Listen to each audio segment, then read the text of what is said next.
Singapore ka? Okay, sige, hindi ka hindi ka pinapakain? Yung ama kasi sir, yung nanay ng sir ko dati, ang binibigay niya po panis na pagkain. Panis na pagkain, guys, narinig nyo? First timer. Panis na pagkain. Tapos, ma'am?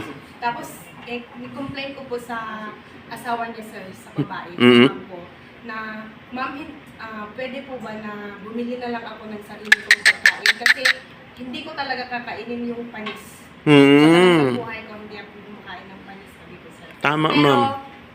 sabi niya, kung ano yung ibigay ni ama sa'yo, yun ang kainin mo. Pero tinapon Sabi naman ng asawa na lalaki. Opo.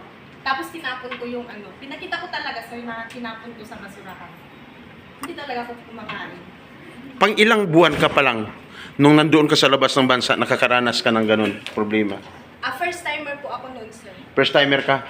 Ilang buwan ka na dumating na ginawa sa'yo yung ganun? Mga 1 week po. 1 week pa lang, guys, nakaranas na siya ng pangmamaltrato, no? Tapos ang tulong ko sir, kahit tapos na yung trabaho, hintayin mo kasi yung una na anak niya na lalaki.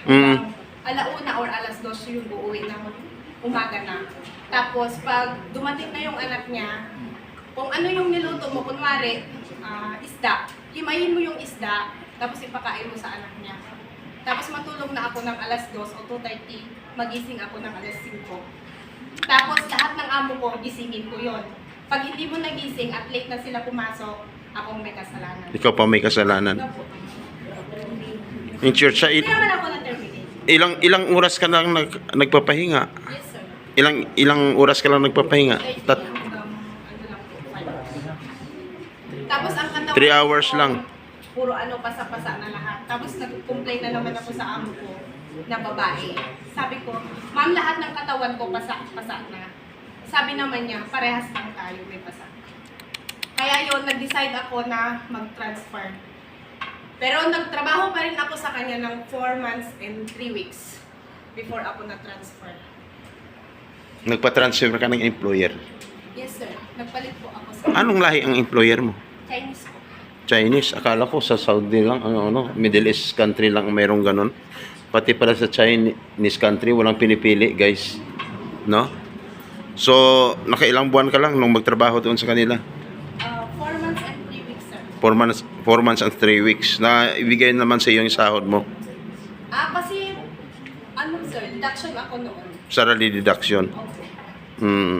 Tapos nung umalis naman ako, magpakonsuelo naman siya. Salary deduction, pero yung sahod mo na ibigay. Hindi. Wala pa po. Kasi nung sa amin, 7 months. 7 months. Kahit salary deduction, dapat binigay ang sahod mo every month. 2019 ako noon na, sir. Ilang taon ka nung umalis ka ng Pilipinas, ma'am? 24, sir. 24. May asawa ka na noon nung umalis ka. May anak ka rin. May asawa hanggang ngayon, may asawa pa rin. Yes. Very good. Binalikan ko. Binalikan. So, grabe. So, anong pangalan niya pala, ma'am? Miko May Ruiz po. Miko? Yes, sir. Lo? Miko? Miko May. Miko May. Yes, sir. Anong province mo, ma'am? Ilagan Isabela po. Ilagan, Isabela. So, guys, nakita nyo yung naging karanasan ni ma'am. Siguro mas marami pa dito. Pero kung isa-isahin ko, baka may matindi pa na naging karanasan doon sa labas ng bansa. Ma'am, anong masasabi mo sa kapwa natin, ninyo mga muna OFWs na nandito ngayon? Sa first timer, para sa akin, kung ano man ang ipakita ng magiging amo nyo, tiisin nyo. Kasi hanggang sa kaya nyo, tiisin nyo pa rin. Basta wag lang kayong saktan.